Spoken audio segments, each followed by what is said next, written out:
Mars 2001, Magali part, une jeune femme de 19 ans, disparaît en allant acheter des cigarettes. J'ai senti tout de suite qu'il y avait quelque chose de grave. Une intuition de mère. Le lendemain, son corps carbonisé est découvert sur un chemin forestier. On se dit, qu'est-ce qu'elle a bien pu faire pour mériter un sort pareil, hein. Ça vous prend quand même aux tripes, hein.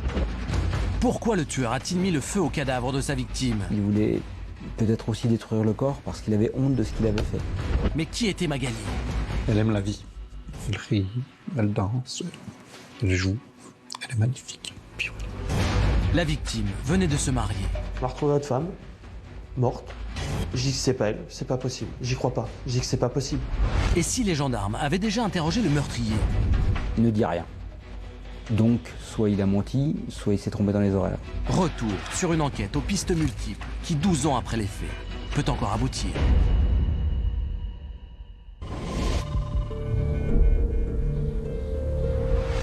Nous sommes à Vulbins, petite commune rurale de Haute-Savoie, située à quelques kilomètres de la frontière suisse. Moins de 1000 personnes vivent ici, entre campagne et montagne, dans ce paysage aux allures de carte postale. Mais depuis le 27 mars 2001, ce village a été profondément marqué par un crime particulièrement odieux. C'est en effet à quelques centaines de mètres d'ici que le corps brûlé d'une jeune femme a été découvert. Magali Parr n'avait que 19 ans. Une courte existence, pleine d'envie et de promesses, que son meurtrier a brisé sous les coups. 12 ans après les faits, l'enquête des gendarmes de la section de recherche de Chambéry n'a toujours pas permis d'identifier le tueur. Retour sur une instruction riche en rebondissements, retour sur une affaire qui demeure à ce jour non élucidée.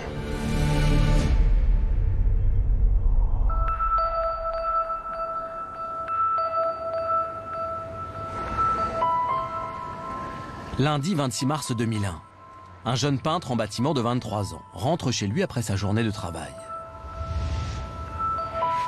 Geoffrey vit à Ornay avec Magali, son épouse depuis 3 mois. Mais quand il ouvre la porte de leur domicile à 16h30, son attention est immédiatement attirée par quelque chose d'inhabituel. On avait 2 chiens. Donc il y en a un qui manquait à l'appel, le chiot. Moi, mon chien, il est là. Avant tout, j'ai rentré le chien, le gros. La petite, je l'ai cherché autour de chez moi parce que j'étais persuadé qu'elle s'était sauvée. Geoffrey monte sur son scooter direction Cessy, où se trouve le grand magasin de bricolage dans lequel Magali travaille comme hôtesse de caisse. Il veut demander à sa femme ce qu'elle a fait du chien. À son arrivée, Virginie, une collègue de Magali, lui apprend qu'elle n'est pas venue travailler. C'est pas la première fois qu'elle est absente, mais en général, elle prévient. Pour moi, c'était pas normal. La connaissance de l'extérieur, c'était pas normal. Je me dis qu'elle est partie faire du shopping, qu'elle a un peu séché sa journée de travail, donc j'essaie d'appeler. Je vais voir un ami qui est à la pêche, au cas où s'il l'aurait vu ou l'aurait appelé. Non, pas de son, pas de rien. Geoffrey commence à s'inquiéter de l'absence de sa femme. Il retourne alors chez lui, en espérant y retrouver Magali. C'est quand je suis rentré à la maison que j'ai commencé un peu à me calmer, que les choses que j'avais pas vues en arrivant à 4h, 4h30, c'est que le bol, il était là encore, le bol du petit déjeuner, la table n'était pas débarrassée, le peignoir était posé comme ça dans la salle de bain, chose qu'il ne faisait pas du tout, c'est sûr. Quand elle partait au boulot, la maison elle était propre, elle partait, elle était propre. Et c'est là où je me suis dit, elle est partie depuis le matin en fait, et elle n'est jamais repassée à la maison. Le jeune homme appelle son beau-père. Mais Éric Bertrand n'a aucune nouvelle de sa fille. Je sais pas trop quoi penser. Juste après le coup de fil de Geoffrey, je me dis ils se sont engueulés. Magali est peut-être partie, elle va aller chez sa mère, elle va aller chez ses...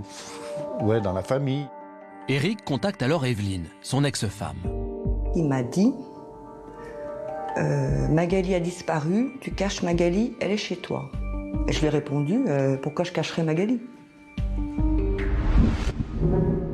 Personne ne sait où est Magali. La jeune femme est injoignable sur son téléphone portable. Geoffrey, de plus en plus inquiet, reçoit un coup de fil alarmant de son frère Jefferson.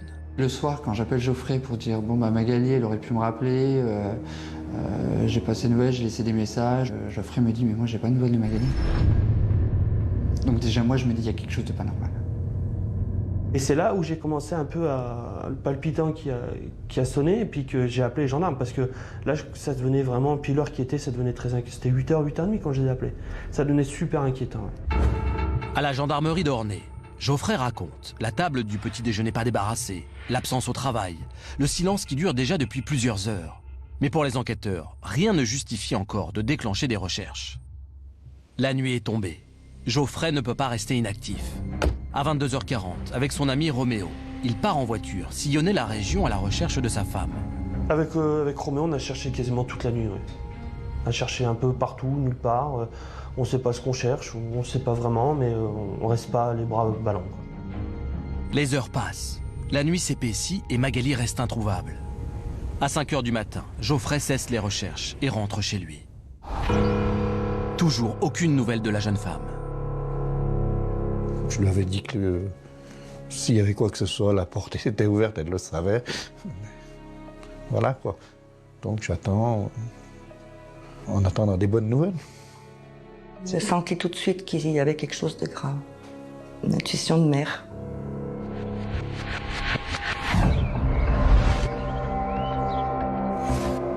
Mardi 27 mars 2001, le jour se lève sur Ornay et Geoffrey se réveille seul dans l'appartement conjugal. Ces quelques heures de sommeil n'ont pas calmé son angoisse.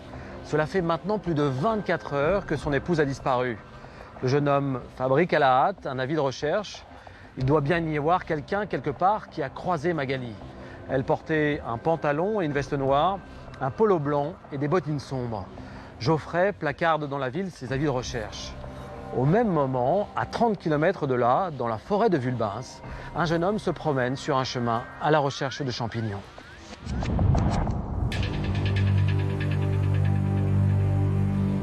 Le mardi 27 mars 2001, à 11h du matin, Nicolas Vuichard vient de quitter la ferme de son oncle pour aller ramasser des morilles. Il a à peine parcouru 200 mètres quand quelque chose d'anormal sur le bord du chemin attire son regard. Sur le coup, j'ai cru que c'était un mannequin qu'on met dans les magasins. Et je me suis approché en montant sur la route dessus pour vraiment voir que c'était un cadavre en fait. Sur le moment, j'ai vraiment eu peur. Et je suis retourné en courant chez moi. Le jeune homme confie sa macabre découverte à son oncle, Blaise Cudé. Je vois mon neveu, il me dit j'ai trouvé un cadavre. Et puis bon, sur le coup, j'y croyais pas trop. Et puis je suis parti voir là-bas, et puis quand j'ai vu, j'ai dit oui, ça y est, c'est bien un cadavre. J'ai dit ça, c'est une gamine, c'est pas possible autrement. Blaise Cudé appelle la gendarmerie la plus proche. 20 minutes plus tard, la brigade territoriale de Valérie arrive sur les lieux. L'adjudant Christophe Homé, en charge de l'enquête depuis avril 2005, nous raconte les débuts de l'affaire. Il s'agit effectivement d'un corps féminin. Le corps est partiellement détruit par le feu. Il reste quelques cheveux qui ne sont pas carbonisés et qui sentent excessivement fort l'essence.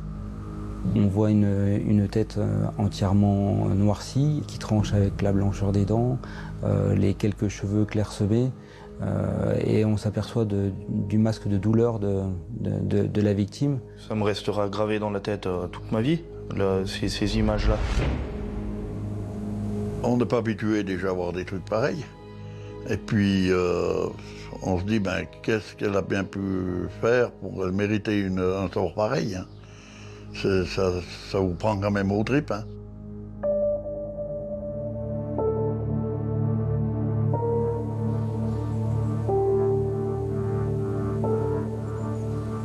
Les gendarmes investissent la scène de découverte du corps. Les lieux sont gelés, les témoins sont écartés. À 14h30, 2 techniciens en identification criminelle de la section de recherche de Chambéry arrivent sur les lieux. Les brigades d'Annecy et d'Annemasse se joignent aussi aux investigations. L'enquête débute dans un climat pesant. La vision de ce cadavre féminin, brûlé aux 3/4, est totalement dénudée et particulièrement difficile. Les techniciens en investigation criminelle arrivent sur place, se divisent la scène de crime en plusieurs secteurs et procèdent à leurs analyses, chacun dans leur partie. Alors les analyses, c'est rechercher des traces et indices pouvant établir d'une part l'identité de la victime et d'autre part l'identité ou les traces pouvant être laissées par l'auteur du délit ou du crime commis. Les constatations débutent par l'examen du corps. Celui-ci se trouve sur la bordure droite du chemin, dit de l'Avanchi, 50 mètres avant une fourche. À gauche, ce chemin monte dans les bois. À droite, à 200 mètres, c'est la ferme des Cudé. Le corps se trouve sur le talus, il est en léger dévers, un bras est en extension, le pied dépasse du chemin. Le corps repose sur le ventre, les pieds au bord de la route et la tête dans le fossé. Les bras et la jambe gauche sont repliés. La végétation autour du corps est intacte, non brûlée. Une mèche de cheveux est prélevée. Les techniciens en identification criminelle élargissent ensuite leur champ d'investigation. Les enquêteurs procèdent à plusieurs prélèvements d'indices, du plus près du corps au plus loin du corps. Notamment un mégot de cigarette qui est placé entre le pied et le chemin de goudron. Le filtre est blanc, orné d'une ligne dorée. Il s'agit d'une cigarette de la marque Marocaine. Juste à côté, au niveau du corps, entre la route et le fossé, un autre élément retient l'attention des enquêteurs. Une empreinte de pneu d'une largeur de 16,5 cm. La trace semble avoir été laissée par un véhicule ayant démarré en trombe, en patinant. Un moulage est réalisé. Les techniciens remarquent une autre trace en forme d'arc de cercle, à la hauteur du genou de la victime. Pour eux, c'est une trace de ripage lorsque le corps a été traîné au sol. En ratissant les lieux 300 mètres plus bas, les gendarmes découvrent un jerrycan d'essence dans un conteneur à poubelle. Ce bidon est immédiatement scellé et on l'envoie directement au laboratoire de police scientifique afin d'établir ce qu'il y a à l'intérieur. Bertrand Frère est expert à l'IRCGN, l'Institut de recherche criminelle de la Gendarmerie nationale. Chef de service du département environnement, incendie et explosifs. Il n'a pas travaillé sur l'enquête, mais a accepté de répondre à nos questions. Il est possible d'analyser le contenu de ce bidon, déterminer s'il contient le même produit que celui que l'on va retrouver sur le corps. Les analyses effectuées sur les cheveux prélevés sur le cadavre et sur le bidon concluent que dans les deux cas, on retrouve de l'essence de type supercarburant. Le bidon est ensuite soumis à une autre expertise. Le capitaine Xavier Desbrosses explique comment les techniques qu'il utilise à l'IRCGN peuvent faire avancer une enquête criminelle. Lorsque nous recevons des éléments matériels prélevés sur une scène de crime, nous allons faire apparaître les empreintes digitales sur les différents supports, des empreintes digitales qui ne sont pas visibles à l'œil nu. Le jerrycan va faire l'objet de traitements physico-chimiques complexes. L'issue de ces manipulations va malheureusement se révéler très décevante. Aucune empreinte digitale utile à l'enquête n'est mise en évidence. À la fin de cette première journée, les enquêteurs savent une seule chose, c'est que le corps de sexe féminin est partiellement carbonisé, mais n'a pas été brûlé à cet endroit-là. C'est-à-dire qu'il a été déplacé. Avant de quitter les lieux, les gendarmes recueillent un témoignage essentiel. Les fermiers nous apprennent que leurs chiens ont jappé dans la nuit à 5h30 du matin. Pour les enquêteurs, un scénario s'élabore. C'est probablement à cette heure-là que le corps de la victime, déjà calciné, a été déposé au bord du chemin.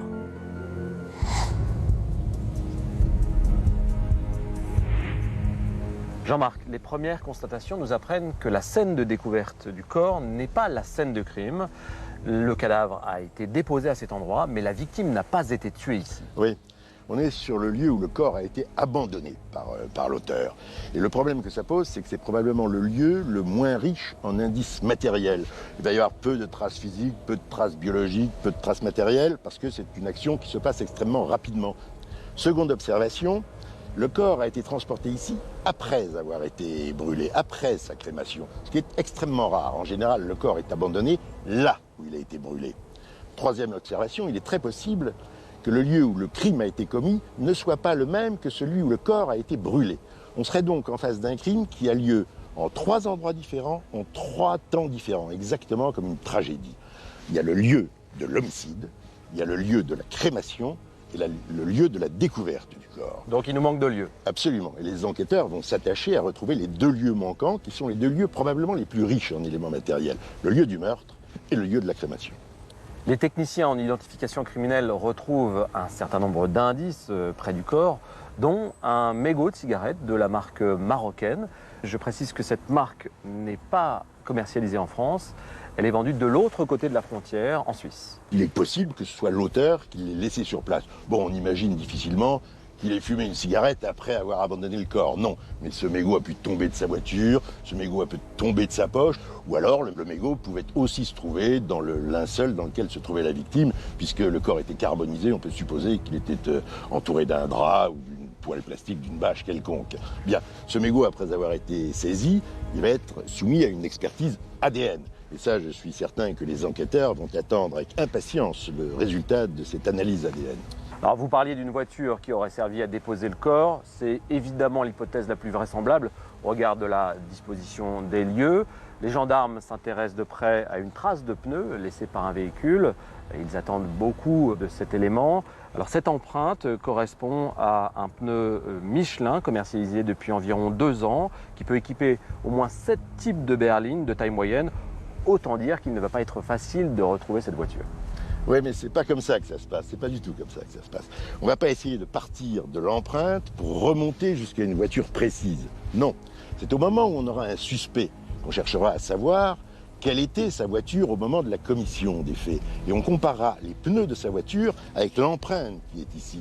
Car chaque pneu de voiture a subi des usures différentes, des petites coupures, des entailles, la bande de roulement s'use différemment en fonction de la voiture. Et on pourra comparer exactement comme on fait des comparaisons entre les semelles d'une chaussure et la trace qu'elle laisse, entre le canon d'une arme et la balle qu'elle tire. Le corps est dénudé. Est-ce que cela nous oriente forcément vers un crime sexuel ? Non, pas nécessairement, il ne faut pas faire de conclusion hâtive. La victime était peut-être dénudée au moment du crime. Elle pouvait sortir de sa douche ou avoir eu une relation sexuelle librement consentie. Et puis le corps a été carbonisé, alors je ne vois pas du tout pourquoi l'auteur l'aurait dévêtu, alors que les vêtements, ça améliore, ça accélère la combustion. Comme on peut le voir, nous sommes sur un petit chemin de campagne, un peu perdu, une zone plutôt inhabitée, mis à part la ferme des Cudets qui se trouve à 200 mètres d'ici, la ferme des premiers témoins. Est-ce que vous pensez que c'est un lieu choisi? Autrement dit, croyez-vous que l'auteur connaissait cet endroit? Alors on n'arrive pas ici par hasard, Arnaud.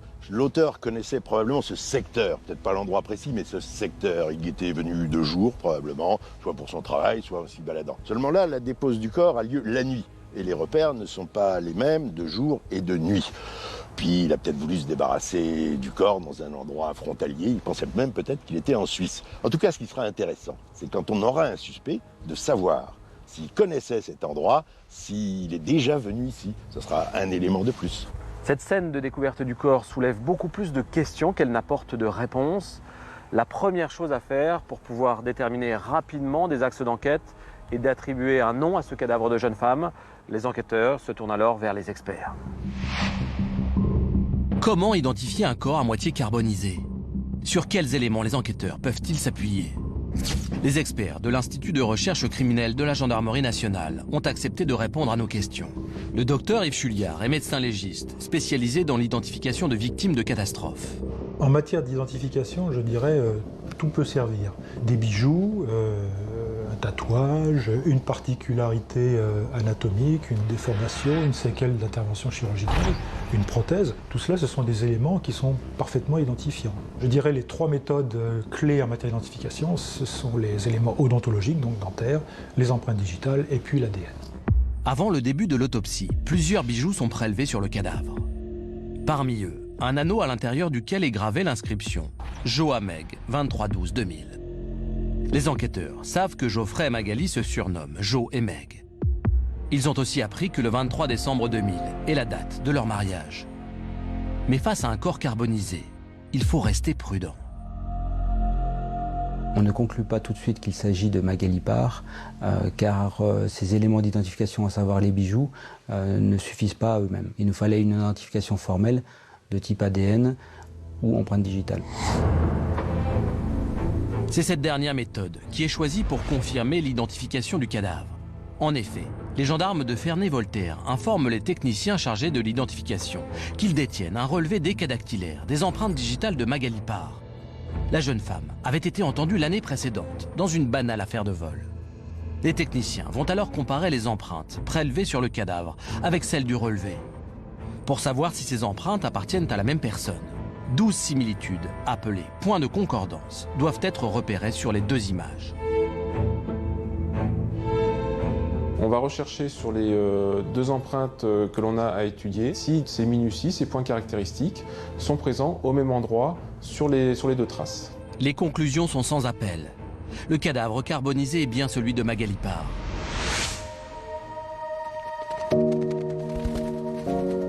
Le lendemain, les enquêteurs annoncent la nouvelle aux proches de la jeune femme. Le jeudi 29 mars 2001, Geoffrey part, est le premier à apprendre la mort de Magali. Le jeudi, j'ai un coup de téléphone comme quoi je dois venir à la gendarmerie par rapport à Magali. Je dis, qu'est-ce qui s'est passé? Vous l'avez retrouvée, elle est à l'hôpital, il y a quoi? Il me répond pas. Il me dit, tu te calmes et t'attends. Là, je vois 4 flics en civil qui se pointent. Monsieur part, oui, on a retrouvé votre femme, morte. Et je dis que c'est pas elle, c'est pas possible. J'y crois pas, je dis que c'est pas possible. Geoffrey, quand il est sorti de la gendarmerie, il m'a regardé, il m'a dit que c'était terminé.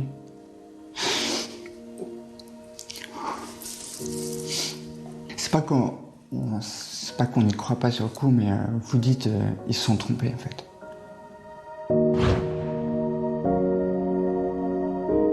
Il y avait déjà un bruit qui circulait, qu'ils avaient retrouvé une fille brûlée dans les bois de Vulbens.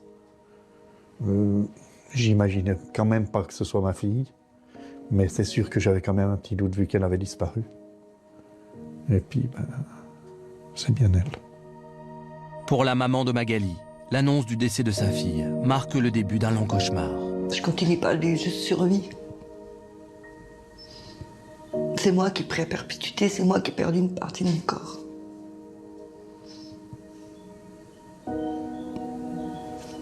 Après, je vis avec.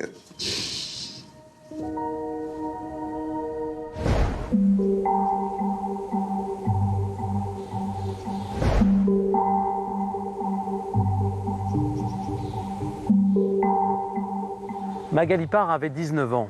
Son corps carbonisé a été découvert à une trentaine de kilomètres de chez elle. La première chose à faire est de fouiller la vie de la victime. Il y a urgence à rechercher dans l'existence de cette jeune femme ce qui pourrait expliquer la barbarie de son meurtre. Qui était Magali? Quelle relation entretenait-elle avec son entourage? Était-elle notoirement en conflit avec certaines personnes? Pour répondre au plus vite à toutes ces questions, les enquêteurs entendent un à un tous les proches de la victime.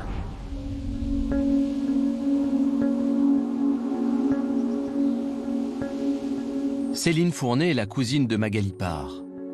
Profondément marquée par le meurtre de celle qui a partagé son enfance, elle a rédigé un petit texte pour décrire l'injustice de cette disparition brutale. Mon nom est Magali. Je suis une belle jeune fille de 19 ans, joyeuse et gaie. Je suis heureuse, je viens de me marier, j'ai des projets plein la tête. Je voudrais des enfants, la vie est belle. J'ai froid. Je suis dans une boîte au fond d'un grand trou noir. Mon cœur ne bat plus. Mon corps est mutilé, brisé, mais mon âme est intacte. Je ressens la détresse et les larmes de ceux que j'aime et qui m'aiment. Gabrielle Gatineau, la meilleure amie de Magali, veut garder le souvenir d'une jeune femme pleine de vie. Magali, c'est une fille pétillante, pleine de joie, toujours à rire, à s'amuser.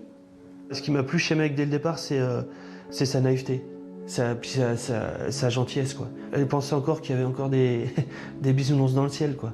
Et c'est ça que j'adorais. C'est parce qu'elle était tellement vraie, puis tellement pure, elle pensait que tout le monde il était beau et gentil, quoi. Magali Parr est née le 17 janvier 1982, à Nantua, dans le département de l'Ain. Elle grandit non loin de là, à l'Ancran. Son père, chauffeur routier, est souvent absent, mais c'est un père aimant, qui n'a rien oublié des premières années de sa fille. Magali, c'est une petite fille joyeuse. Ouais, c'est ma première fille. La famille s'agrandit vite. Magali est bientôt l'aînée de 4 frères et sœurs. Joël, Cindy, Amandine et Gérald, au milieu desquels elle vit une enfance heureuse. Mais en 1994, Eric et Evelyne, les parents de Magali, se séparent. Le père quitte le domicile. Les enfants restent vivre chez leur mère. J'essaye de la voir le plus souvent possible, enfin de les voir le plus souvent possible, parce que j'ai mes 5 enfants. Et en moyenne, c'est tous les 15 jours. Le divorce de ses parents est une blessure pour Magali. Sa famille n'est plus pour elle un refuge rassurant. La petite fille se retrouve déchirée par les conflits qui opposent son père et sa mère. Marie, la seconde femme d'Éric Bertrand, a tout de suite été impressionnée par le sens des responsabilités de sa belle-fille. Avec ses frères et sœurs, elle est très protectrice. C'est une petite maman, vraiment. hein. Elle s'en occupe, elle est attentionnée, elle a toujours envie qu'il soit bien. Vraiment, c'est une petite maman déjà pour ses frères et sœurs. En 1998, Magali a 16 ans. Elle n'est pas passionnée par les études et cesse d'aller en cours après la classe de 3e. Pendant l'été, en juillet, quelque chose de beaucoup plus important à ses yeux se produit. Elle rencontre Geoffrey. Le coup de foudre est immédiat.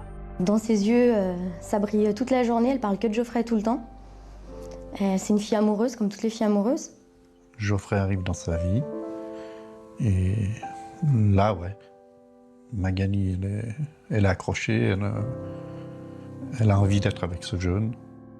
Elle était vraiment en admiration devant Geoffrey. Elle respirait Geoffrey, elle parlait Geoffrey, elle pensait Geoffrey.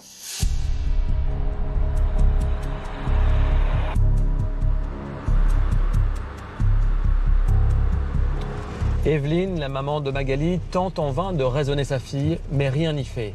Après avoir arrêté l'école, Magali décide de se consacrer à plein temps à sa relation avec Geoffrey, alors qu'elle n'est pas encore majeure.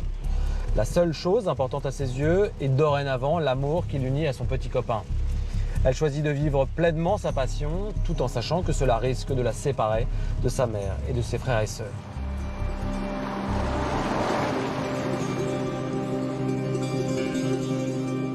J'étais pas d'accord du tout pour cette relation.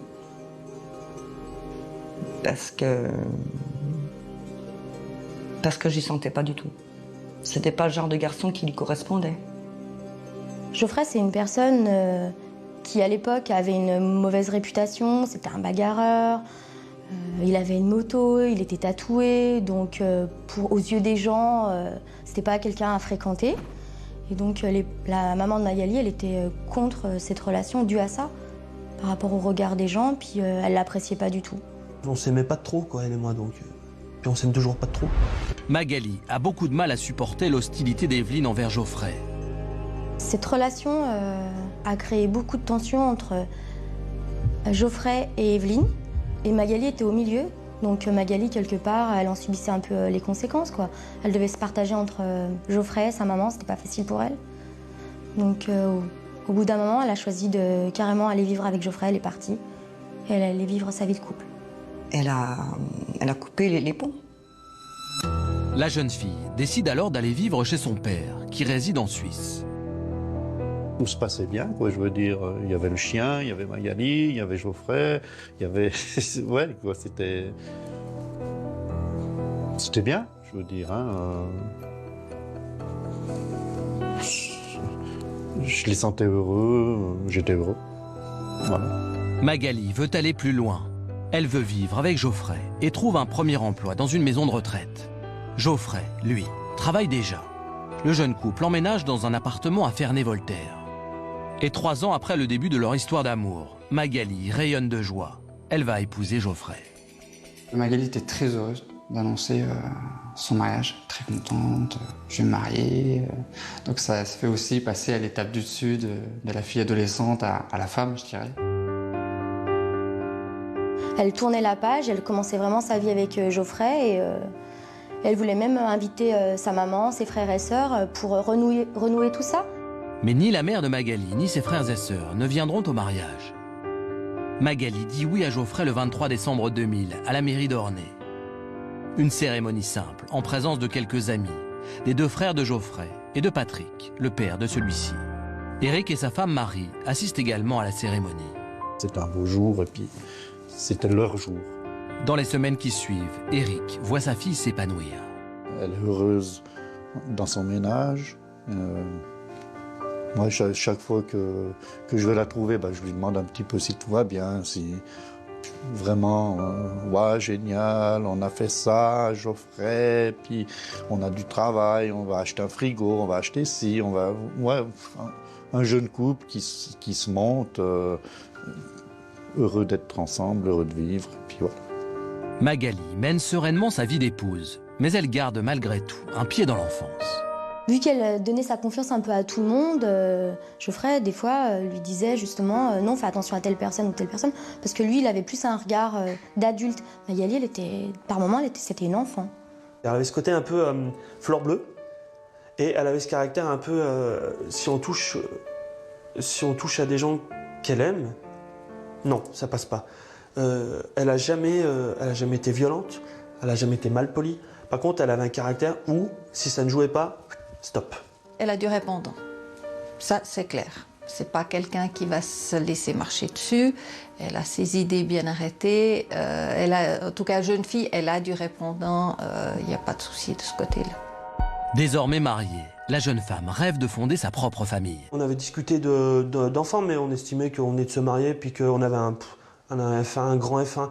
Donc on voulait vraiment se stabiliser au niveau du plan de travail. Et puis faire des étapes, parce qu'on n'avait pas le permis. On voulait avoir le permis de conduire, on voulait s'acheter une voiture. On voulait vraiment faire les choses dans l'ordre, en fait. Mais tous ces rêves, ces projets d'avenir, resteront à jamais lettre morte.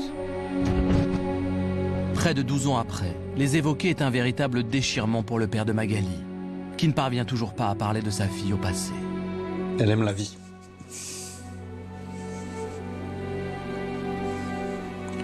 Elle rit, elle danse, elle joue.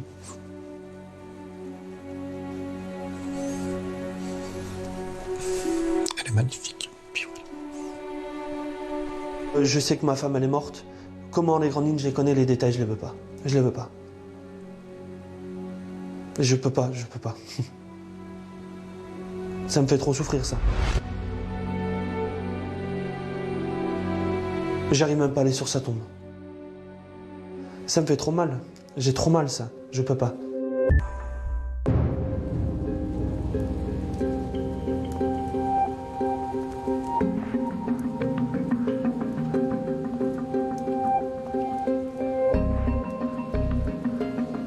Avant de parler de cette enquête de personnalité, un mot sur ce que vient de dire Geoffrey. On le sent un peu dans le déni, mais quand on se met à sa place, on peut comprendre cette réaction.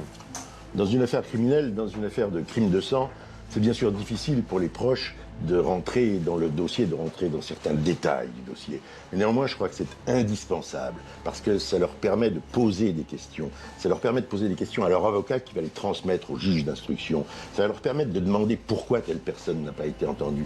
Ça va leur permettre de demander de nouvelles expertises, des confrontations. Ça va aiguillonner sans arrêt le juge d'instruction. Ce que vous dites, c'est qu'ils ont un rôle à jouer. Les familles, les proches ont toujours un rôle actif à jouer, ça j'en suis sûr. En enquêtant sur la vie de Magali, on s'aperçoit qu'elle a connu une enfance et une adolescence pas forcément faciles. Pensez-vous que ce type de parcours construit un univers à risque ? Oui, l'enquête de personnalité qui a été faite sur Magali révèle effectivement qu'elle a eu une enfance, une adolescence un peu difficile. Les enfants, les adolescents qui ont ce parcours rencontrent assez facilement d'autres personnes qui ont eu des parcours un peu similaires. Ils se comprennent, ils ont des choses à se raconter. Un peu comme des aimants qui s'attirent. Un peu comme des aimants qui s'attirent. Il y a de la compassion qui s'installe, il y a de la compréhension, de la compassion. Ils ont quelque chose à se raconter, ils ont une histoire un peu commune, ils ont des liens communs. Et là, c'est le cas, on voit dans l'enquête également que Geoffrey, lui aussi, était bagarreur, un tempérament un peu impulsif. Et comme en mathématiques, on sait bien que plus, ça ne fait que plus. Les proches insistent sur la gentillesse de Magali, sur sa naïveté même, sur le fait qu'elle accordait facilement sa confiance. Pensez-vous que cela ait pu la rendre vulnérable ? Alors, il faut être clair. Magali n'est pas une personne vulnérable au sens juridique du terme. Au sens juridique du terme, les personnes vulnérables, ce sont les personnes âgées, les jeunes enfants, les déficients mentaux ou intellectuels. Ce n'est pas le cas de Magali. Elle a 19 ans, elle est mariée. Mais elle a une amie qui dit qu'elle se comportait parfois comme une enfant. Et cette immaturité a pu la mettre en danger. Geoffrey précise tout de même que sa jeune épouse savait aussi se fâcher, qu'elle n'était pas du genre à se laisser faire sans rien dire. Ouais, mais là encore, ce caractère un peu impulsif lié à cette immaturité affective a pu la mettre en danger. On sent que Magali n'avait pas les armes nécessaires pour régler, pour apaiser un début de situation de crise. Au contraire, elle se met en colère, elle monte dans les tours et ça fait qu'aggraver les choses, ça ne les calme pas. Et on s'aperçoit dans, par exemple, les affaires de viol, que les jeunes femmes qui arrivent à échapper à leur agresseur, arrivent à échapper au viol, c'est parce qu'elles ont un comportement extrêmement calme. Elles essaient de raisonner leur agresseur. C'est pas en se mettant en colère, c'est pas en pleurant. Et ça, c'est récurrent dans les affaires de viol. Dans une très grande majorité des cas, on sait que les victimes de crimes sont tuées par quelqu'un de leur entourage. Ne pensez-vous pas que c'est cette première piste que les enquêteurs devraient fouiller ? Oui, bien sûr. Dans une enquête criminelle, en général, on part du plus près pour aller au plus loin. Mais pour l'instant, dans cette affaire, le seul conflit qui persiste, c'est celui entre Magali et sa mère, Evelyne. Et ce conflit, il est né de la relation que Magali a avec Geoffrey et du mariage qu'elle a contracté avec lui. Et pour la maman de Magali, Evelyne, c'est terrible que sa fille disparaisse alors qu'elles ne sont toujours pas réconciliées. Moi, je crois qu'avec le temps, elles se seraient rapprochées. Non, ce conflit ne peut pas être à l'origine de ce meurtre. La relation passionnée entre Geoffrey et Magali est la vraie révélation de cette enquête de personnalité. Magali semblait follement amoureuse. Geoffrey était devenu toute sa vie. Oui, c'est une relation exclusive et ça va être un handicap pour les enquêteurs. Pourquoi ? Parce que Magali s'est coupée de sa mère, s'est coupée de son frère, s'est coupée de sa sœur. Elle ne leur fait plus de confidence. Là, elle n'a plus que pour amis les proches du couple. Les enquêteurs vont pouvoir interroger, bien sûr, la maman de Magali, ses frères et sœurs. Et comme ils sont coupés de toutes ces confidences, ils sont coupés d'elle. Ils ne savent plus rien. Les enquêteurs sont privés de témoins essentiels. Alors, à ce stade de l'enquête, personne ne comprend pourquoi Magali a été tuée et pourquoi son tueur s'est acharné sur son corps en y mettant le feu. Les gendarmes attendent les conclusions du médecin légiste. Ils veulent comprendre comment la jeune femme est morte. Le matin du mercredi 28 mars 2001, l'autopsie du corps de Magali Parr débute à l'hôpital de Chambéry.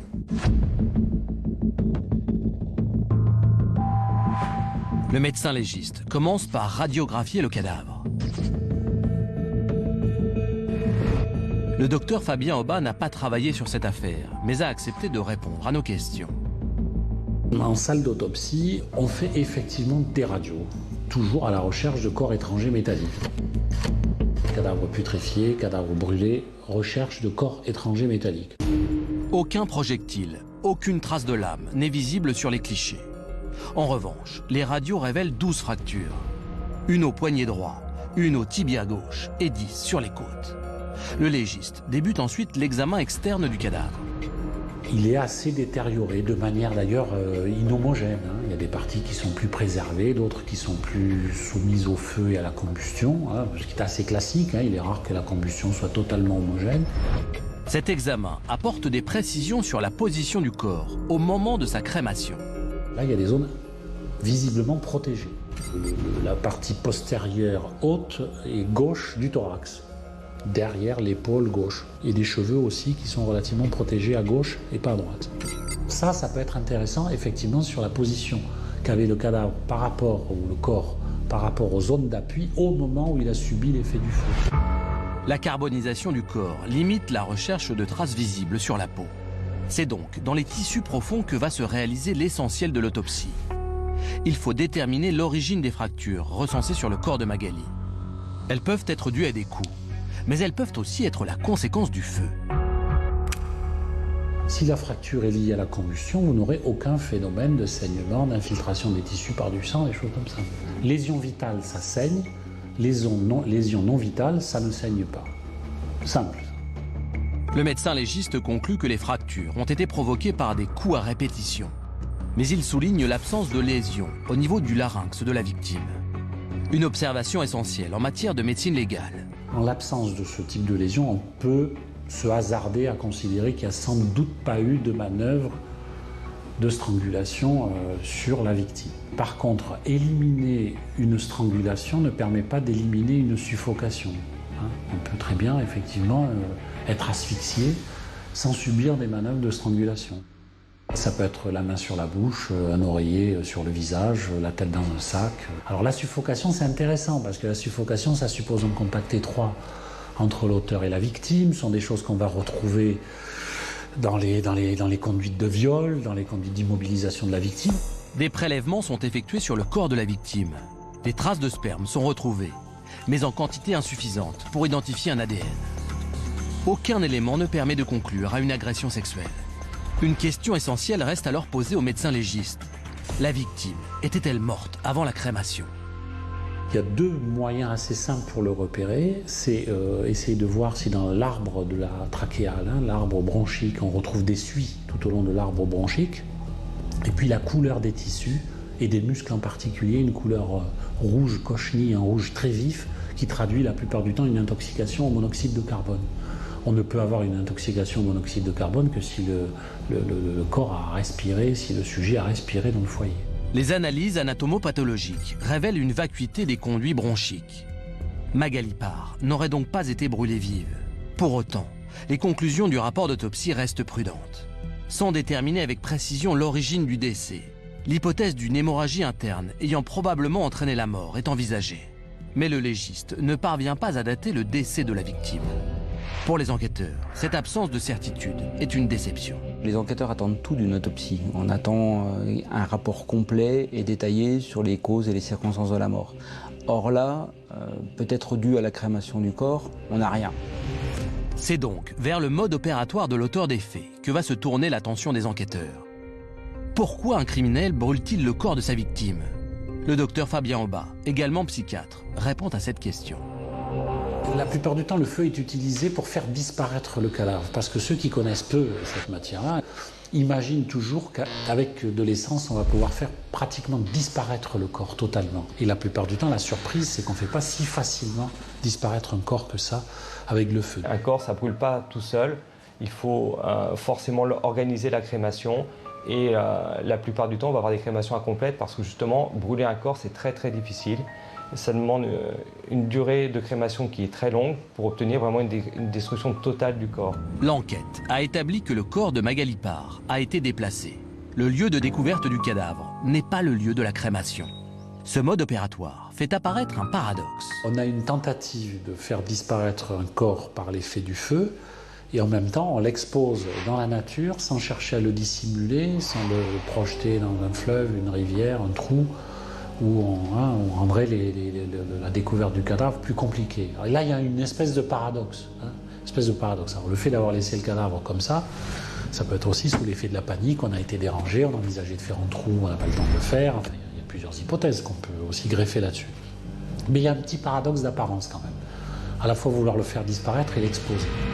Les enquêteurs cherchent à comprendre pourquoi l'auteur des faits a agi ainsi.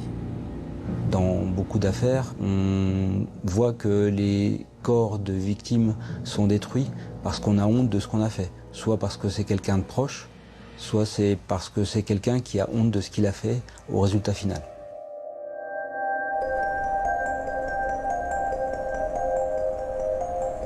L'autopsie permet de déterminer que Magali a été battue à mort, puis brûlée. En revanche, le légiste ne répond pas à une question essentielle. Quand Magali a-t-elle été tuée? Oui, il ne peut pas répondre à cette question, c'est impossible. La crémation fait disparaître les éléments qui permettent de dater la mort, à savoir les rigidités cadavériques, le bol alimentaire, c'est-à-dire l'avancement de la digestion, l'avancement des putréfactions. À défaut d'avoir une date établie scientifiquement, techniquement, les enquêteurs vont devoir s'attacher à dater cette mort à partir de témoignages en reconstituant l'emploi du temps de la victime. Lors d'une autopsie, un officier de police judiciaire doit être présent. Quelles questions auriez-vous posées au médecin légiste si vous aviez assisté à l'autopsie de Magali Parr? J'aurais eu beaucoup de questions à poser à ce médecin légiste. J'aurais cherché à savoir si les coups ont été portés à main nue ou avec un objet contondant, quelle était les positions respectives de l'auteur et de la victime, est-ce qu'il y a eu des coups portés post-mortem. Il y a une espèce de dialogue qui s'instaure entre le légiste et l'OPJ qui assistait aux constatations. Et au cours de ce dialogue, le légiste dit des choses qu'il ne pourra pas écrire parce que ce qu'il écrit, il faut que ça soit incontestable devant une cour d'assises. Mais il m'aurait fait part d'impressions. Et ces impressions auraient été pour moi... ça m'aurait permis d'échafauder des hypothèses, des scénarios d'enquête. Les prélèvements permettent d'isoler des traces de sperme. Peut-on en déduire que le meurtrier a violé sa victime? Non, absolument pas. Magali est une jeune femme mariée. Elle a très bien pu avoir un rapport sexuel avec son mari. Le sperme reste dans le corps plusieurs jours. Que pensez-vous du paradoxe souligné par l'expert psychiatre, de cette contradiction entre le fait de vouloir brûler un corps, donc de le faire disparaître, puis finalement de le déposer dans un endroit où il sera forcément découvert? C'est une lecture de psychiatre. Moi j'ai une lecture différente, une lecture d'enquêteur. Je crois simplement que le tueur n'a pas envie d'aller en prison et qu'il cherche à créer la distance la plus grande possible entre ce qui reste du cadavre et lui. Là où il a brûlé le corps, il pense qu'il est identifiable, il pense qu'on peut remonter de cet endroit jusqu'à lui. Donc, Le corps n'ayant pas brûlé entièrement, il reprend le corps pour l'emmener le plus loin possible. Et il va dans cette forêt de Vulbins où il l'abandonne parce qu'il pense que là, il n'est pas identifiable à partir de cet endroit. Les enquêteurs sont à la recherche du moindre élément susceptible de les mettre sur une piste. Ils auditionnent les proches de la jeune femme pour reconstituer les dernières heures de son emploi du temps. Geoffrey se souvient très bien du jour de la disparition de sa femme. C'était un lundi matin, banal, tout à fait normal. La journée elle commence, on se lève tous les deux. Elle un peu plus tôt que moi, elle prépare le petit déjeuner. Je vais me doucher, je me prépare, on déjeune ensemble. Et avant de partir au travail, elle me dit qu'elle va aller de Ornay à Ferney-Voltaire pour acheter des cigarettes avec le chien. Puis on s'embrasse, et puis on se dit à ce soir, bonne journée, enfin, ouais, ce soir, puis voilà. Il est 6h30, Geoffrey part sur son scooter travailler. Il laisse sa femme seule, qui ce jour-là ne doit rejoindre le magasin qu'il emploie qu'à 15h. Elle a donc largement le temps d'aller promener son chien en rejoignant le bureau de tabac situé à une quinzaine de minutes à pied de son domicile. Les gendarmes vont chercher à reconstituer précisément l'emploi du temps de la victime. Ils obtiennent rapidement plusieurs témoignages. Une femme déclare avoir croisé Magali vers 8h45 à l'entrée de la commune de Ferney-Voltaire. C'est le témoignage d'une cliente de l'endroit où Magali travaille, qui dit avoir reconnu Magali au rond-point à Ferney-Voltaire, c'est-à-dire tout près d'où Magali habite.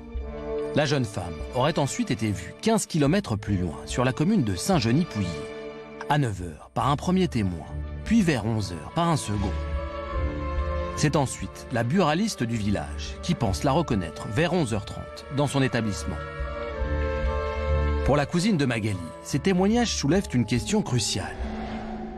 Comment la jeune femme a-t-elle pu se rendre à Saint-Genis-Pouilly alors qu'elle n'a pas son permis de conduire et qu'elle ne possède pas de véhicule? Il est impossible que Magali ait parcouru les kilomètres qui séparent son domicile de Saint-Genis-Pouilly à pied. Si c'est elle qui a été vue à Saint-Genis ce jour-là, c'est qu'elle a été emmenée par quelqu'un à Saint-Genis. Les enquêteurs vont chercher à savoir si Magali a fait du stop. Pour Geoffrey, cette hypothèse est invraisemblable. Magali, c'était pas quelqu'un qui... elle allait pas à la cave toute seule. Elle avait un grand caractère, mais elle pouvait pas aller au garage toute seule. J'ai peur du Nord, tu veux pas venir? Voilà, je connaissais ma femme par cœur. C'est quelqu'un qui se laissait pas faire, mais elle était un peu trop trouille. Monter avec un étranger dans une voiture d'un inconnu, il faut déjà y aller, avoir l'idée de faire du stop avec un chien. Moi, ça ne me donnerait pas l'idée. Un chien de ce type-là, on n'approche pas la personne si on la connaît pas.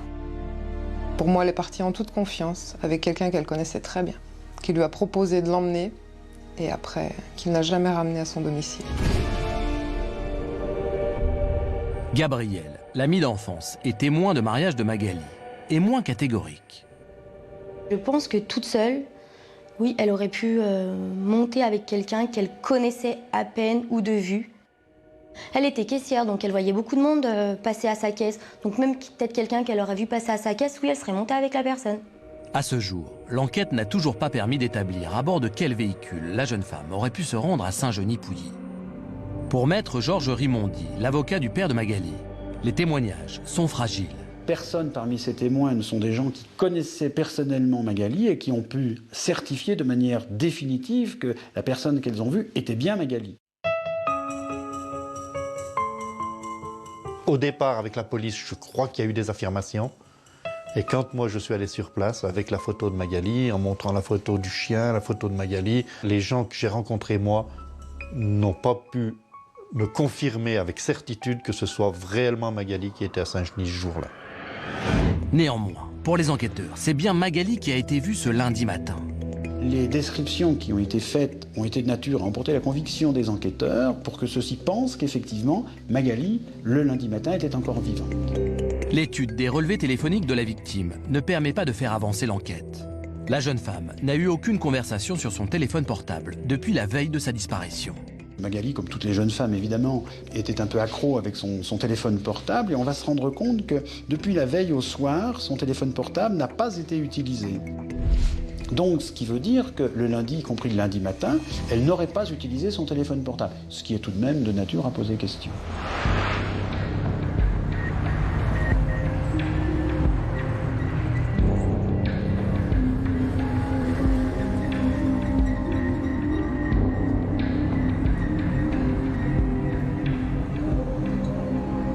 Les enquêteurs pensent avoir retracé l'emploi du temps de Magali, de son réveil à 6h30 du matin jusqu'à 11h30, où la buraliste de Saint-Genis-Pouilly l'aperçoit.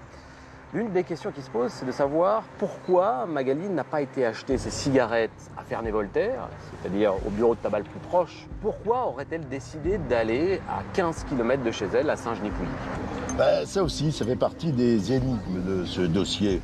Parce que non seulement elle est allée acheter ses cigarettes à 15 km à Saint-Genis, mais en plus elle y restait 2 heures.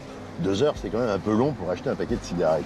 Alors on peut supposer qu'elle y avait un rendez-vous clandestin. Elle a peut-être menti à Geoffrey. Alors pour l'instant, c'est impossible d'élucider ce mystère, car tout repose sur des témoignages. Il n'y a encore aucun élément matériel attestant de son emploi du temps.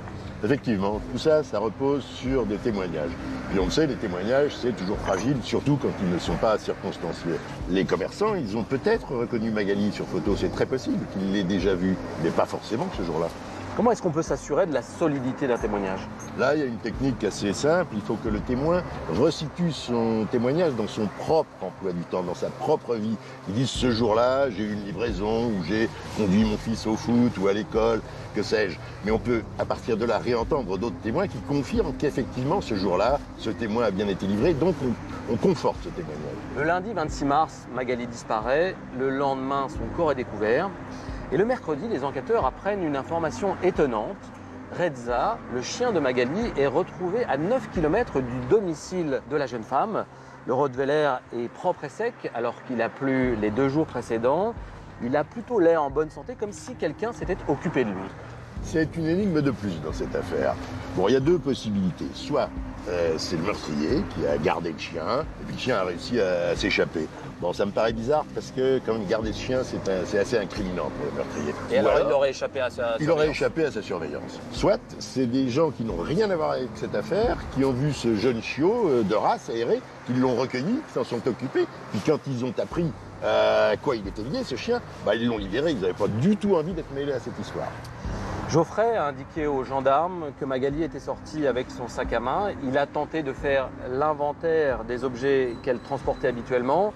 Son téléphone portable a disparu, sa montre, sa chaîne et son pendentif en forme de parchemin, ses papiers d'identité, sa carte vitale et sa carte bleue également. Les gendarmes vont essayer de retrouver tous ces éléments. Bien sûr qu'ils vont essayer de les retrouver. Ce sont des objets incriminants. Les gendarmes, pour les trouver, ils ne vont pas chercher à l'aveugle, ils ne vont pas chercher n'importe où. Ils vont diffuser ce qu'on appelle un télégramme de recherche. Ce n'est pas un télégramme par voie postale, c'est un système informatisé. Ça correspond à des normes bien précises. Chaque objet est décrit de manière extrêmement détaillée. Et ce télégramme est diffusé rapidement à tous les services de police et de gendarmerie de France, de manière à ce que si un service tombe dessus, il sache à quoi cet objet se rattache. Voici la photo d'une montre semblable à celle de Magali. Ce bijou n'a jamais été retrouvé, comme n'ont jamais été retrouvés les autres objets. L'idée d'un crime crapuleux commence à germer dans l'esprit des enquêteurs. Les premières investigations vont rapidement les conforter dans cette intuition.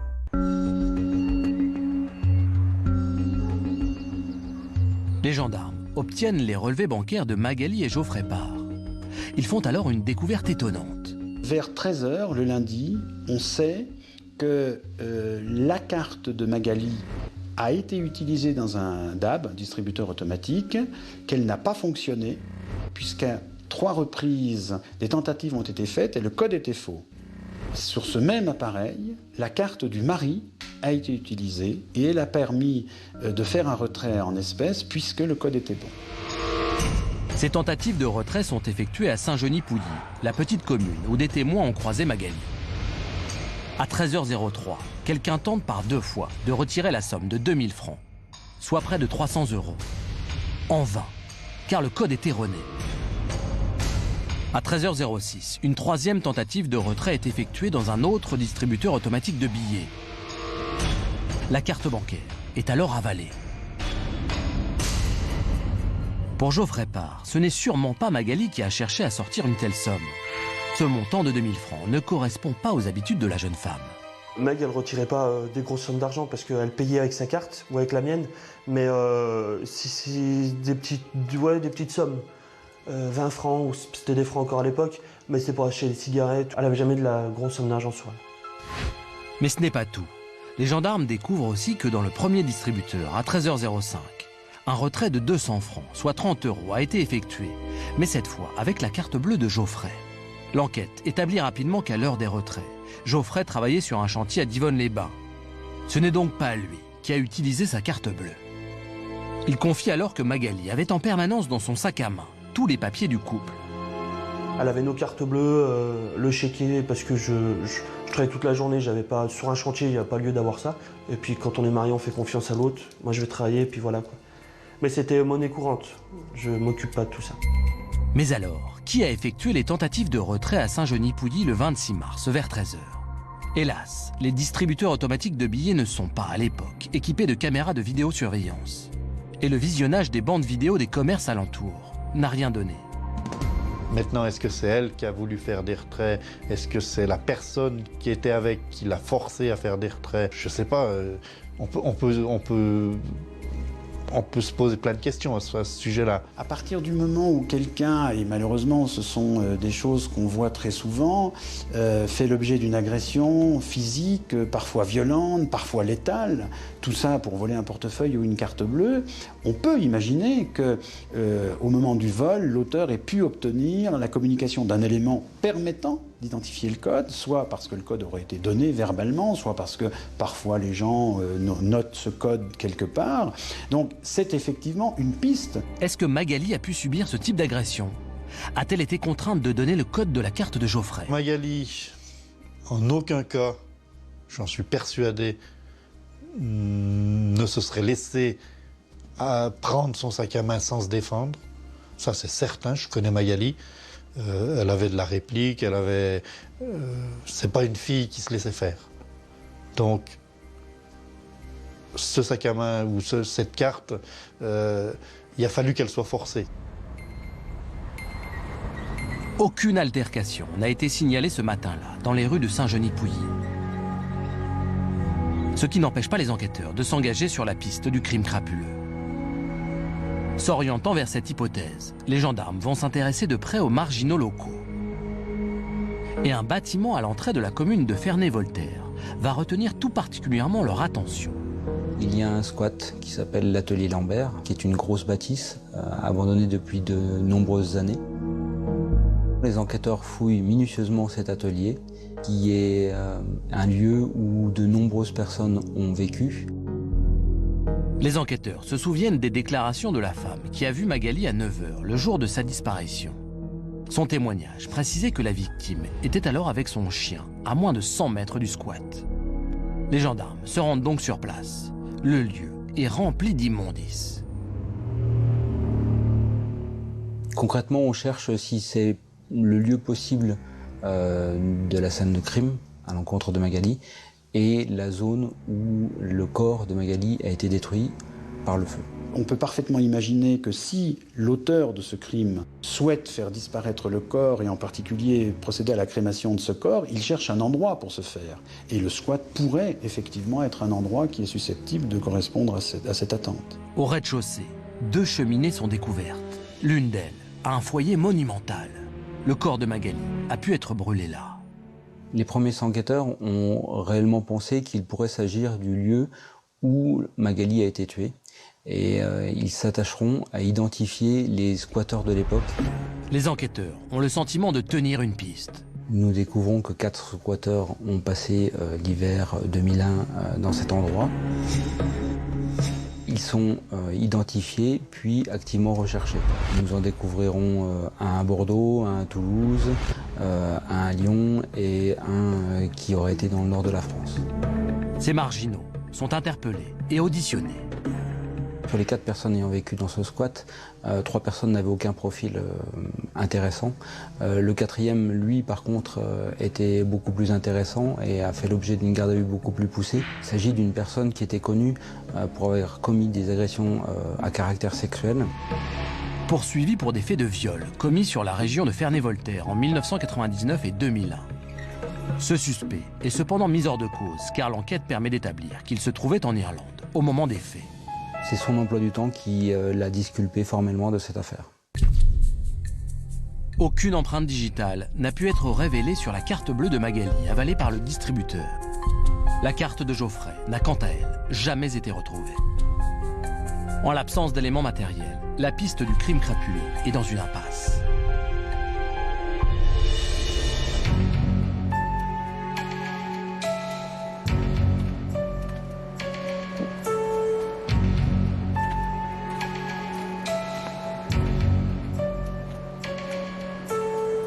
Après avoir en vain lancé des investigations dans le milieu des marginaux locaux, les gendarmes vont recentrer leur enquête autour de la vie de la victime. Ils vont d'abord s'intéresser à son univers professionnel. Magali était caissière dans un grand magasin de bricolage. Il est important d'établir quelle relation elle entretenait avec les clients et avec ses collègues.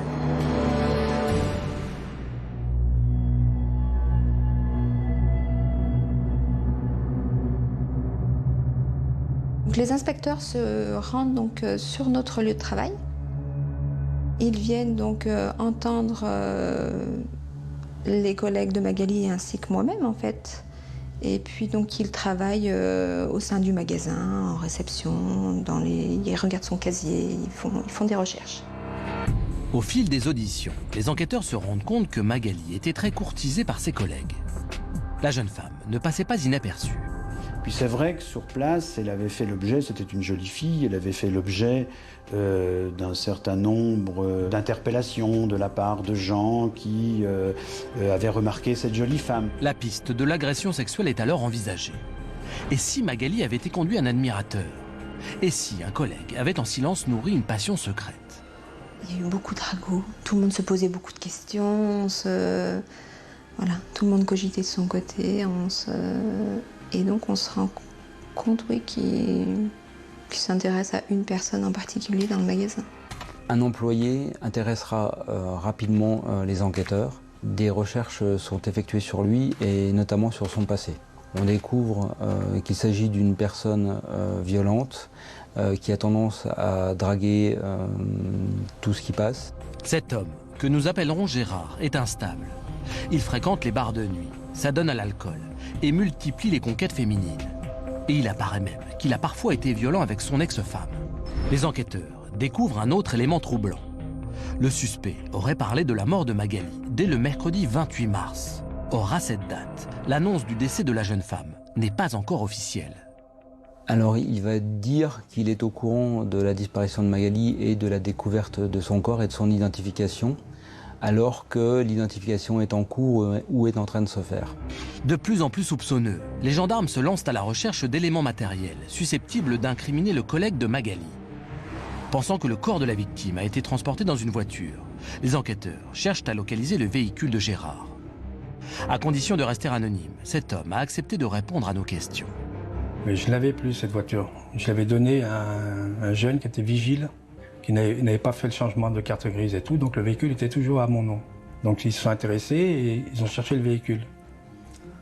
Et comme je ne l'avais plus, je ne savais pas où il était, ils pensaient que je l'avais dissimulé. La voiture est finalement retrouvée en octobre 2002. Bien que les pneus ne soient pas compatibles avec les traces découvertes sur la scène de crime, les gendarmes effectuent de nombreux prélèvements. Le véhicule a été perquisitionné, ils ont cherché ce qu'ils avaient à chercher et je pense qu'ils n'ont rien trouvé vu qu'ils sont pas revenus. Donc, voilà. La pression autour du suspect se relâche.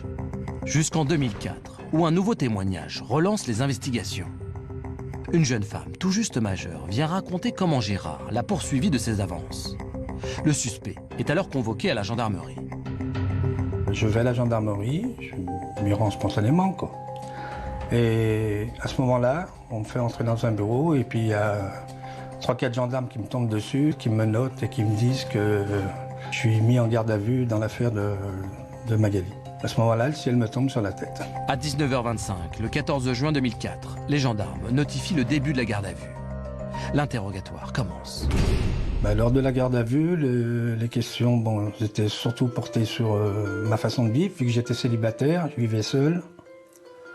Je posais des questions, si j'avais pas une copine et tout, et pourquoi est-ce que Magali me plaisait, etc. Il y a beaucoup de choses comme ça là, autour de Magali, quoi. Les enquêteurs insistent et reviennent sur les étranges propos que Gérard aurait tenus sur la mort de Magali avant l'annonce officielle de sa disparition. L'homme nie. Je n'ai pas parlé de la disparition de Magali. J'ai eu une collègue qui m'a appelé. Elle me dit Magali a disparu. On la cherche, Magali a disparu. Voilà, c'est tout ce que j'ai eu comme information.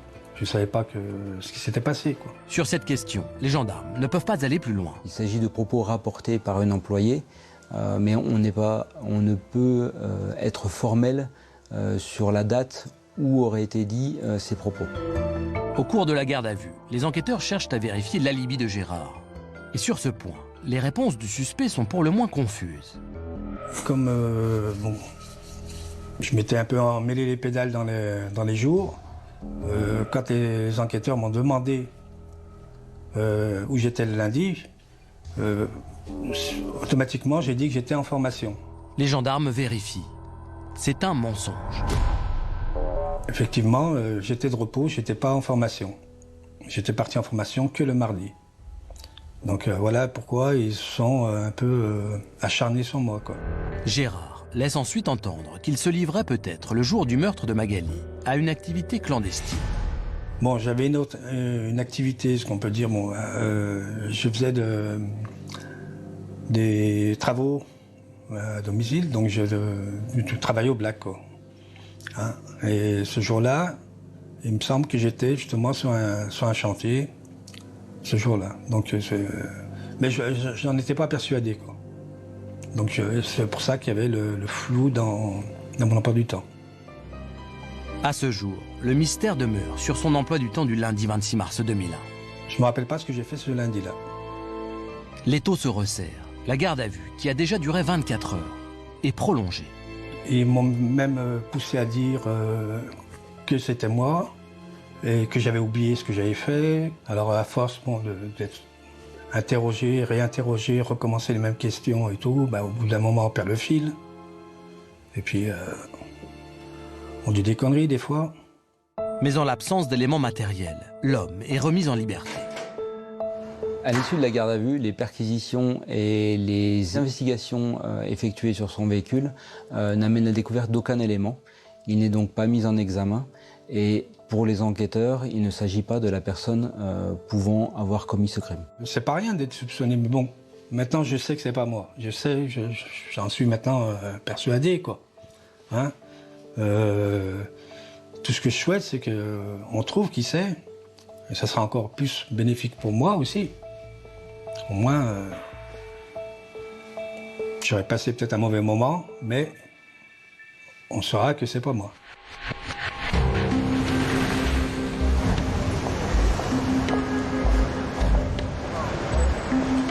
Le suspect contre lequel plus aucune charge ne repose aujourd'hui formule une phrase qui peut paraître bien curieuse. Il dit « Maintenant, je sais que ce n'est pas moi, j'en suis maintenant persuadé ». C'est étrange comme déclaration. Oui, bien sûr, on pourrait y voir les paroles d'un homme qui est coupable et qui, n'ayant pas été poursuivi, essaie de chasser tout ça de sa mémoire et d'oublier tout ça. Mais je crois que là, il faut surtout y voir les paroles d'un homme en plein désarroi. Et sa mise en garde à vue, ça dure 24-48 heures, l'a considérablement fragilisé. Et les enquêteurs, pendant ce laps de temps, ont réussi presque à le convaincre de sa culpabilité. Avec la fatigue, on finit par douter de tout, même de soi. Cet homme tarde à fournir son alibi, il finit par avouer un chantier de travail au noir. Croyez-vous que ces hésitations, ces revirements qui ont nourri les soupçons des gendarmes peuvent s'expliquer par sa volonté de cacher cette activité illégale? Quand on mène une enquête, il faut toujours garder à l'esprit que certaines personnes, certains témoins peuvent taire des choses, peuvent mentir pour effectivement cacher une activité, je sais pas, du travail au noir ou une relation extra-conjugale.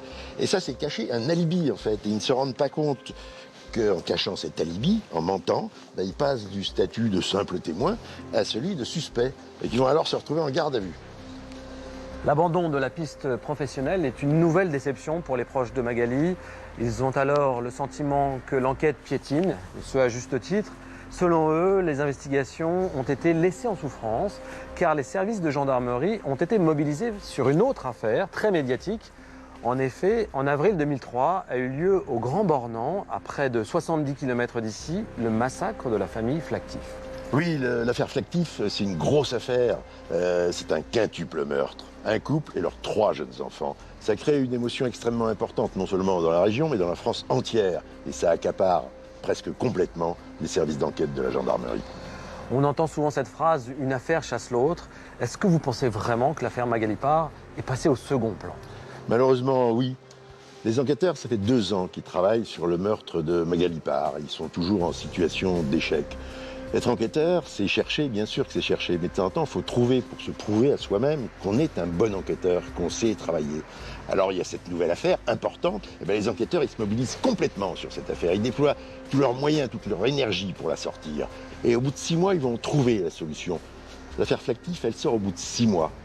En ce qui concerne l'affaire Magali Parr, ben, ça fait 12 ans qu'elle n'est toujours judiciairement pas sortie. Il faut attendre l'année 2005 pour que les investigations sur le meurtre de Magali Parr soient activement relancées. L'adjudant Christophe Homé va prendre la direction de l'enquête et après une relecture des pièces du dossier, il pense qu'il est nécessaire de creuser la piste familiale.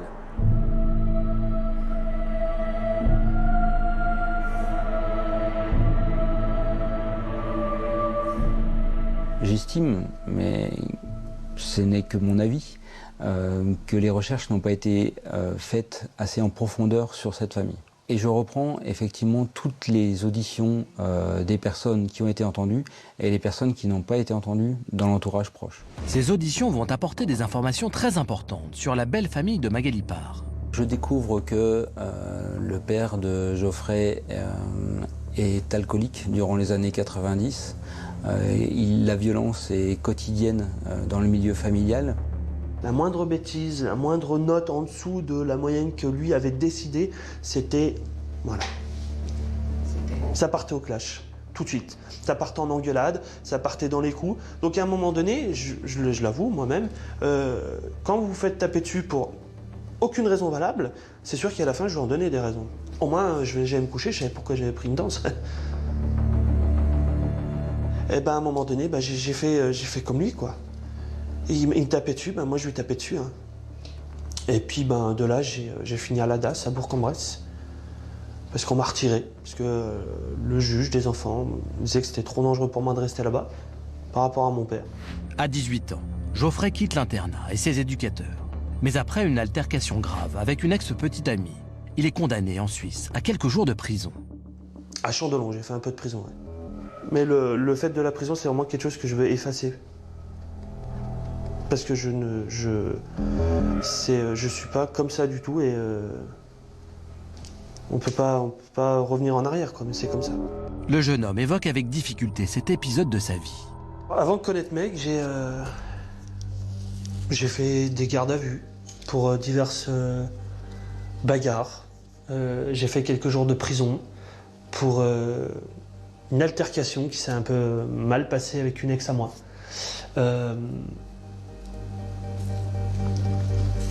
J'assume complètement ça. Je m'en suis excusé auprès de la personne parce que je suis pas comme ça.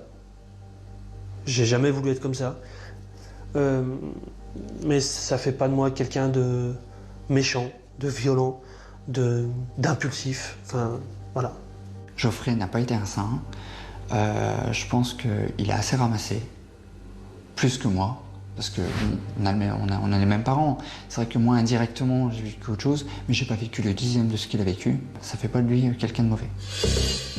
Les enquêteurs poussent plus loin leurs investigations sur la belle famille de Magali. Ils enquêtent sur le père de Geoffrey et font alors la découverte d'un élément particulièrement troublant. Le père de Geoffrey était très attentionné avec Magali et 2 personnes, notamment, m'indique que le père de Geoffrey lui faisait des présents et notamment lui avait acheté des sous-vêtements. Une de mes filles qui va de temps en temps chez Geoffrey et Magali me dit qu'il y a des choses pas très logiques qui se passent, qui ne devraient pas se passer de la part d'un beau-père envers sa belle-fille. C'est de la lingerie à dentelle, de couleurs assez vives, des strings, des soutiens-gorge. C'est vraiment des choses intimes. Elle nous évoque aussi des bains préparés par le père de Geoffrey à l'intention de Magali. Ce qui est assez perturbant comme attitude pour un beau-père. Ces gestes-là, pour moi, ils étaient déjà déplacés. Je lui en avais déjà fait part et pour elle, non, c'était des gestes normaux, quoi. Elle voyait vraiment pas le mal. Les gendarmes, qui s'intéressent de près au beau-père de Magali, font alors un rapprochement crucial entre cet homme et le mégot retrouvé à côté du corps de la jeune femme. Ce mégot porte l'ADN de Magali. Pour les enquêteurs, c'est le signe qu'elle a fumé cette cigarette avec l'auteur des faits. Or, ces cigarettes sont suisses et le père de Geoffrey est fumeur et habite Genève. Des soupçons très sérieux commencent à peser sur Geoffrey et son père. La violence de l'un, l'attitude équivoque de l'autre sont des éléments décisifs. Le 28 mars 2006, les enquêteurs mettent les deux hommes en garde à vue. À 8h20, dans les locaux de la brigade de recherche de Gex, l'interrogatoire de Geoffrey commence. On met dans une pièce grande comme une salle de bain. On dit de vider mes affaires. On me demande de signer un papier comme quoi j'ai le droit d'appeler mon avocat. Et là, on me dit, vous êtes en garde à vue. Je pige rien. Et là, les questions, pendant 2 jours. Allez, ça afflue. Les enquêteurs cherchent à savoir si Geoffrey et Magali ne se seraient pas gravement querellés. Une dispute qui tourne mal, un mauvais coup ayant entraîné la mort sans intention de la donner. Voilà le scénario qu'ils commencent à élaborer. Mais Geoffrey dément. Elle montait pas le ton plus haut que moi et elle relativisait toujours. C'était des Un coup, mon petit frère était là, puis j'ai dit écoute, si ça va pas, si on s'est trompé, tu retournes habiter chez ta mère. Vous savez, c'était quoi sa réponse? Elle a pris le bail, elle a dit non, il y a nos 2 noms dessus. En rigolant. Mais parce que, mec, j'avais pas affaire à quelqu'un qui criait, qui menaçait, qui accrochait les gens. En fait, elle me prenait, et dans cette dispute, elle arrivait encore à me faire descendre de ma colère. C'était vraiment quelque chose... Les 2 seules personnes qui ont réussi à faire ça, c'était ma mère et puis mec, quoi. Geoffrey doit aussi répondre à des questions sur la nature de la relation entre Magali et son beau-père. On me dit que mon père, les gens auraient dit, certaines personnes, qu'elle offrirait de la lingerie à ma femme. C'est pas possible, je veux pas y croire, parce que Meg m'en aurait parlé. Donc je veux pas y croire. Il a jamais eu un geste déplacé. Mon père, c'est quelqu'un de tactile, il doit toucher les gens, mais il a jamais eu la main aux fesses ou quoi que ce soit. Jamais. Jamais. En connaissant mon caractère, c'était pas... Il savait très bien que j'allais partir de 0 à 100, donc c'était pas la peine. Puis Meg, la première, lui aurait mis une gifle dans le museau. Les auditions se poursuivent. À l'autre bout du couloir, à 15h, dans les mêmes locaux, la garde à vue du père de Geoffrey débute. On va s'intéresser aussi au téléphone du père de Geoffrey le soir du lundi 26 mars 2001, le soir de la disparition de Magali. À 23h23, le téléphone portable du père de Geoffrey a activé une antenne relais située sur le mont du Salève. À cette heure-là, le père de Geoffrey indique qu'il est en passe d'être rentré chez lui ou est rentré chez lui. Or, il habite à Carouge, au centre-ville de Genève. Il ne peut donc pas activer le relais du mont du Salève. Cette antenne couvre 2 zones, le pays de Gex et la zone de découverte du corps de Magali. Mais en aucun cas, il ne couvre la zone du centre-ville de Genève. Alors, où était véritablement le père de Geoffrey à cette heure-là? Interrogé sur cette contradiction, longuement, durant sa garde à vue, il ne s'expliquera pas. Il ne comprend pas. Il ne dit rien. Donc, soit il a menti, soit il s'est trompé dans les horaires.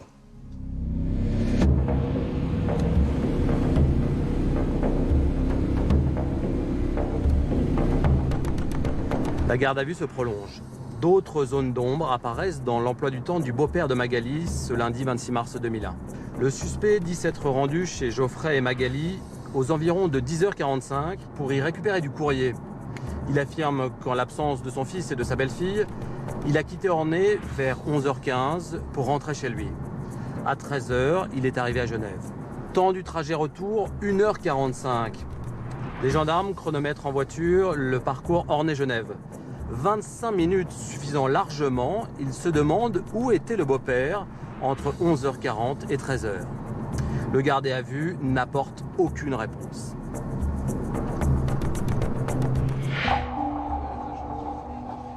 Les enquêteurs poursuivent. Ils veulent savoir quel sentiment nourrissait leur suspect pour la victime. Faisait-il vraiment couler des bains à sa belle-fille? Lui achetait-il de la lingerie? Toutes ces questions dérangeantes, nous les avons posées au père de Geoffrey en garde à vue, mais il n'a jamais voulu s'expliquer sur les faits. Mais les enquêteurs insistent. Et après, il aura eu une deuxième version, il évoluera lors de sa garde à vue, en disant que s'il l'a fait, il ne s'en rappelle pas.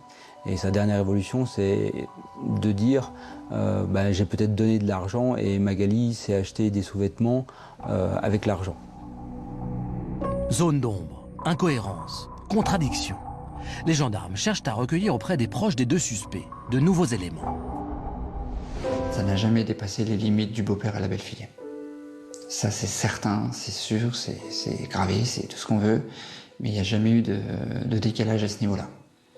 Moi, j'ai jamais entendu parler de quoi que ce soit, Magali m'a jamais rien dit, et je m'en serais aperçu tout de suite parce que je connais non seulement très bien Magali, mais je connais encore mieux mon père. Elle n'a jamais été violentée, il n'y a jamais eu ce problème-là dans son couple. Ils s'engueulaient, comme tous les couples, mais ça allait pas au-delà, quoi. Ils avaient deux caractères très forts, donc c'est certain qu'ils auraient pu monter le ton très vite, mais de là à se frapper dessus, et que Magali, par exemple, je sais pas, il lui aurait frappé dessus, qu'elle se serait cognée la tête sur la table, que là il constate qu'elle est décédée, il décide de se débarrasser du corps, on va parler concrètement, pour moi c'est pas possible. Et je dis pas ça parce que c'est mon frère. Je dis ça parce que pour moi, je connais très bien Geoffrey et Magali, et ce n'est pas envisageable. À l'issue des 2 gardes à vue, les enquêteurs n'ont toujours aucune preuve. Juste des soupçons totalement insuffisants pour une mise en examen. Une contradiction n'est pas nécessairement un élément qui va constituer un début de preuve. Il faut bien comprendre que la procédure française veut que, pour permettre la mise en examen de quelqu'un qui peut apparaître comme étant suspect, la loi dit qu'il faut des indices graves ou concordants laissant penser qu'il a pu participer à une action criminelle ou délictuelle. Donc, les éléments qui sont livrés à l'enquêteur doivent être analysés par les autorités judiciaires pour savoir s'ils constituent ou non des indices graves ou concordants. Et tel n'a pas été le cas aux yeux des autorités judiciaires, de sorte qu'il n'y a pas eu de mise en examen.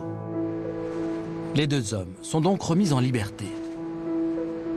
À l'issue de ces 2 gardes à vue, on a acquis la certitude, pour nous enquêteurs, que Geoffrey n'est pas impliqué dans les faits pour lesquels il avait été placé en garde à vue.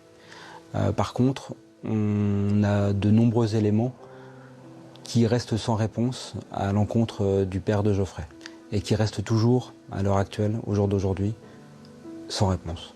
Néanmoins, ces zones d'ombre n'amènent que des doutes à l'enquêteur et ne sont pas une preuve matérielle au regard de la justice. Il y a un sacro-saint principe qui est le principe de la présomption d'innocence. Le principe de la présomption d'innocence doit être respecté. Et il n'est pas évidemment question de faire haro sur qui que ce soit. Donc il faut qu'il y ait des éléments tangibles, qu'il y ait des éléments crédibles, qu'il y ait des éléments solides. Aujourd'hui, aucune charge ne pèse sur le mari et le beau-père de Magali. Moi, j'ai la conviction personnelle que mon père est quelqu'un de perturbé, de pas sain.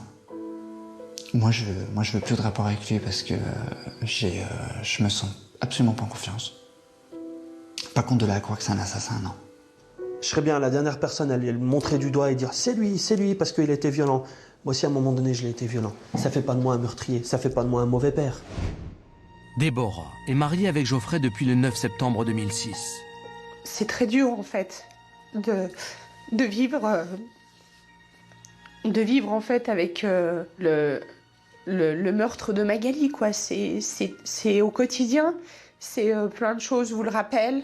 Dans les journaux, quand on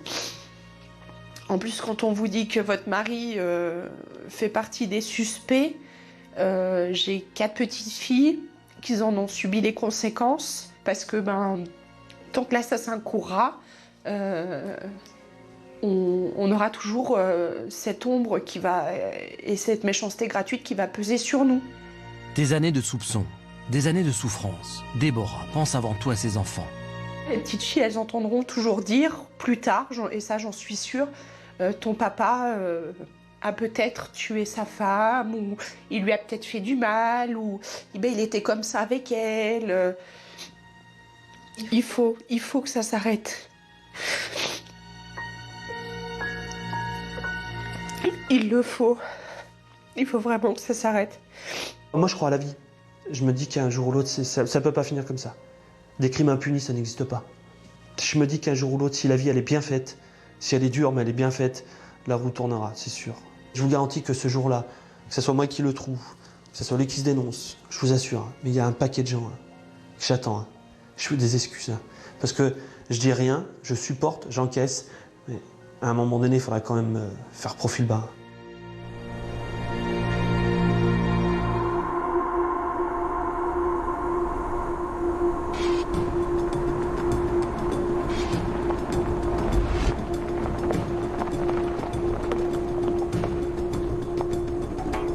Dans cette affaire, les gardes à vue de Geoffrey et de son père ont eu lieu 5 ans après les faits. C'est tout de même incroyable.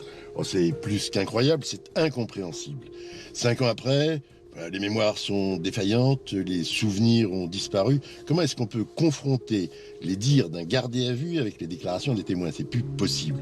Puis en ce qui concerne les éléments matériels, admettons qu'on trouve la voiture susceptible d'avoir transporté le corps de Magali.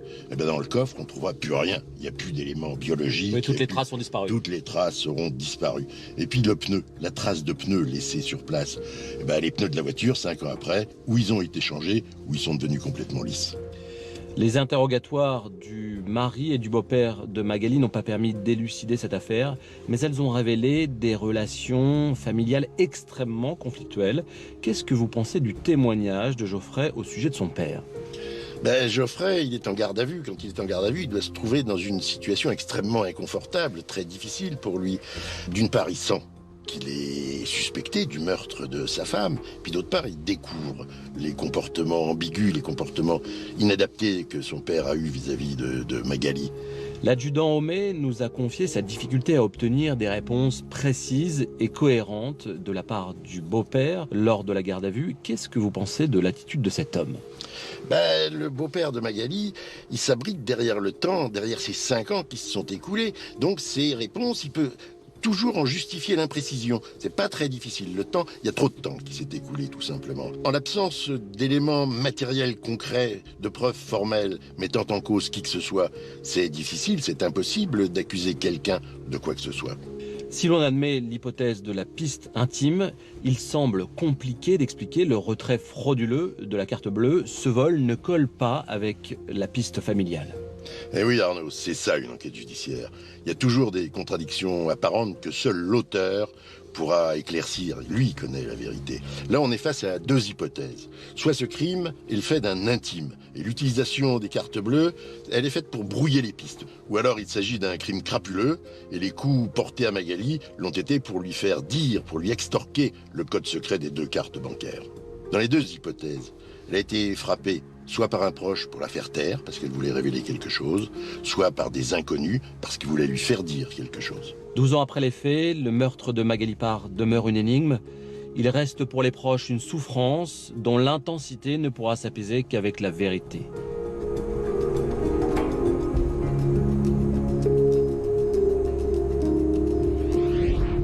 Le père de Magali garde une détermination sans faille. Je veux savoir la vérité. Et ça me fait tenir le coup. Jusqu'au bout, je veux savoir la vérité. J'arrêterai une fois que je serai mort, pas avant. Ou quand on aura retrouvé le coupable. En 12 ans, chacun a eu le temps de réfléchir. On a tous des doutes, enfin j'ai des doutes, ouais. On peut pas accuser les gens à tort. On peut pas dire c'est telle ou telle personne, il n'y a pas de preuve. Mais oui, un doute flotte. C'est évident. Bien sûr que j'ai une intime conviction. Sincèrement, je pense qu'il peut y avoir un certain nombre de gens proches qui peuvent connaître un certain nombre de choses dont ils ne peuvent pas parler. Donc un secret qui peut être partagé.